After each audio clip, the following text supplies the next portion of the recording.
সকালবেলা চলে গেলাম পাখির কিচিরমিচির ডাক শুনতে গিয়ে দেখি আমার মরিচ গাছ আঙ্গুর গাছ সবগুলো দেখে আসলাম। দেখে আসার পরে এদিকে দেখি আমার গাছে পুঁই শাক ধরেছে, পুঁই শাকগুলো অনেক বড় বড় ডগা ছেড়েছে, তাই এখন পুঁই শাকগুলো আমি কেটে নেব।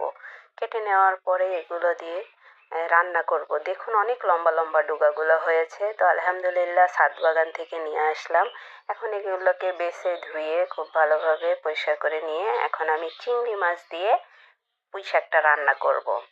তা আমার ছাদ বাগানের ভিডিওটা আপনাদের দেখালাম, কেমন হয়েছে অবশ্যই বলে যাবেন, এবং আমাকে যদি যোগ্য মনে হয় তাহলে লাইক কমেন্ট শেয়ার করে পাশে থাকবেন। আর পাখির কিচিরমিচির ডাকগুলো সকালবেলা চলে গেলাম পাখির কিচিরমিচির ডাক শুনতে গিয়ে দেখি আমার মরিচ গাছ আঙ্গুর গাছ সবগুলো দেখে আসলাম। দেখে আসার পরে এদিকে দেখি আমার গাছে পুঁই শাক ধরেছে, পুঁই শাকগুলো অনেক বড় বড় ডগা ছেড়েছে, তাই এখন পুঁই শাকগুলো আমি কেটে নেব। কেটে নেওয়ার পরে এগুলো দিয়ে রান্না করব। দেখুন অনেক লম্বা লম্বা ডগাগুলো হয়েছে, তো আলহামদুলিল্লাহ ছাদ বাগান থেকে নিয়ে আসলাম। এখন এগুলোকে বেছে ধুয়ে খুব ভালোভাবে পরিষ্কার করে নিয়ে এখন আমি চিংড়ি মাছ দিয়ে পুঁই শাকটা রান্না করব।